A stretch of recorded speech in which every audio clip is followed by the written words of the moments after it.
Good morning, students. Today's discuss about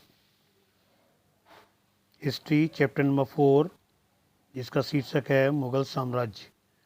आज हम लोग पुनः मुग़ल साम्राज्य के बारे में अध्ययन करने जा रहे हैं, जिसमें आज हम आप लोगों को कुछ ऐसे बिंदुओं के बारे में बताएंगे जो महत्वपूर्ण भी हैं और आवश्यक भी हैं कि हमें इस मुग़ल साम्राज्य के बारे में संपूर्ण जानकारी होनी चाहिए। क्योंकि समय समय पर बहुत सारी ऐसी घटनाएं घटित हुई हैं जिनके बारे में बहुत सी बातों का ज्ञान नहीं है, तो इन सारी चीज़ों को भी इनके बारे में हमको जानकारी होनी चाहिए। आज कुछ ऐसे प्रश्नों के बारे में चर्चा करेंगे जिनके माध्यम से कि मुग़ल साम्राज्य में किन किन घटनाओं का क्या समय रहा और उनका क्या उद्देश्य था, इसके लिए उनमें समय समय पर परिवर्तन भी हुए। क्योंकि जब हम इन सभी घटनाओं से अवगत होते हैं तो निश्चित ही उसमें कुछ ना कुछ ऐसे तथ्य हमें प्राप्त होते हैं जिनके बारे में हम लोगों को पूर्ण रूप से जानकारी नहीं होती है। मुग़ल साम्राज्य चूँकि एक बहुत बड़ा साम्राज्य था जिसमें कई ऐसे शासक हुए जो अपने साम्राज्य के लिए बहुत कुछ उन्होंने किया। ये एक ऐसा वंश था मुग़ल वंश जिसमें का कार्यकाल एक लंबे समय तक रहा और बहुत सारे इनके जो वंशज थे उन्होंने राज्य किया। प्रथम शासक बाबर और अंतिम जो इनके वंश के थे वो थे औरंगजेब। तो चलिए हम लोग इसी से संबंधित कुछ टॉपिक के बारे में अध्ययन करते हैं। सर्वप्रथम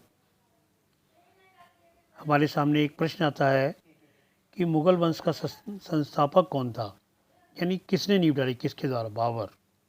इसका नाम बाबर था। बाबर फरगना की गद्दी पर कब बैठा? 1495 ईस्वी में बाबर जो फरगना की गद्दी पर बैठा। हुमायूं नामा की रचना किसने की थी?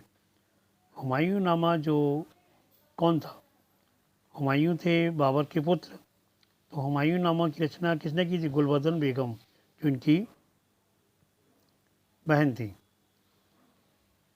नगीना मस्जिद कहाँ स्थित है? एक ऐसी मस्जिद जिसका नाम नगीना है, जो आगरा में स्थित है। कभी आप जाएं वहाँ देख भी सकते हैं कि इसके शासनकाल में मुग़ल राजधानी को आगरा से दिल्ली स्थानांतरित करने के लिए शाहजहानाबाद नगर की स्थापना की थी शाहजहाँ ने। और फरगना वर्तमान में कहाँ स्थित है? उज़्बेकिस्तान में। बाबर ने भारत पर कितनी बार आक्रमण किया? तो इसके बारे में जानकारी बताते हैं। 5 बार किया था। और पानीपत का प्रथम युद्ध था वो 1526 ईस्वी में हुआ था। क्योंकि पानीपत का जो प्रथम युद्ध था वो किस किस के बीच लड़ा गया था? बाबर और इब्राहिम लोदी। इब्राहिम लोदी जो शासक था, ये लोदी वंश का एक शासक था। बाबर ने अपनी आत्मकथा किस पुस्तक में लिखी है? बाबरनामा, यानी बाबर ने स्वयं बाबरनामा को लिखा था। और बाबरनामा का जो फारसी में अनुवाद किसने किया था? अब्दुल रहीम खाने खाना, जो कि बैरम खां के जो पत्नी थी उनका पुत्र था। ये बाद में अकबर का कहलाया। ये हुमायूं में बाबर की थी।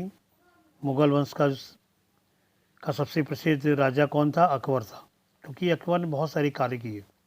खानवा का युद्ध कब हुआ? 1527 ईस्वी में। और ये खानवा का युद्ध किसके बीच लड़ा गया था? राणा सांगा और बाबर। राणा सागर थे जो महाराणा प्रताप के बाबा थे। ये हुमायूं गद्दी पर कब बैठा था? 1530 ईस्वी में। और उन्होंने जो पहला युद्ध उनका हुआ था चौसा का युद्ध, जो 1539 ईस्वी में हुआ।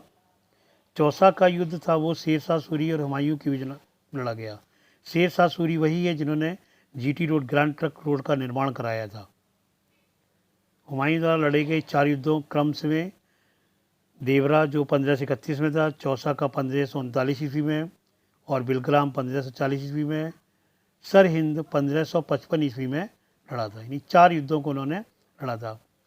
पहला देवरा का था। सूर साम्राज्य का संस्थापक कौन था? शेर शाह सूरी, इसीलिए इनका नाम शेर शाह सूरी था। बिलग्राम युद्ध के समय कालिंजर का शासक कीरत सिंह था। शेर शाह के समय भू राजस्व दर थी वो उपज का 1/3 भाग। 1/3 भाग का मतलब 1/3। मलिक मोहम्मद जायसी किसके समकालीन थे? शेर शाह सूरी। मलिक मोहम्मद जायसी एक कवि थे जो शेर शाह सूरी के काल में थे। भारत में डाक प्रथा का प्रचलन किसने किया था? शेर शाह सूरी ने किया था। जो डाक प्रथा का प्रचलन था वो इन्हीं के द्वारा किया गया था। पानीपत का दूसरा युद्ध कब हुआ? 1556 ईस्वी में।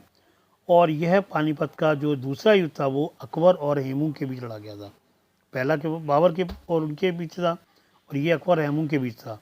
दीन ए इलाही जो धर्म चलाया था वो अकबर के द्वारा चलाया गया था और दीन ए इलाही धर्म को स्वीकार करने वाला प्रथम वांछित हिंदू था वो बीरबल था।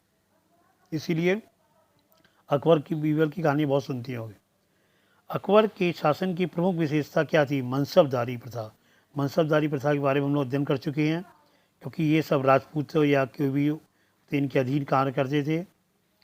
ठीक, उन्हें कोई ना कोई पद दिया जाता था। कौन से सूफी संत अकबर के समकालीन थे? शेख सलीम चिश्ती, इनकी जिनकी दरगाह भी है। आज यहीं आपका ये वक्त समाप्त होता है। Thanks. Have a good day.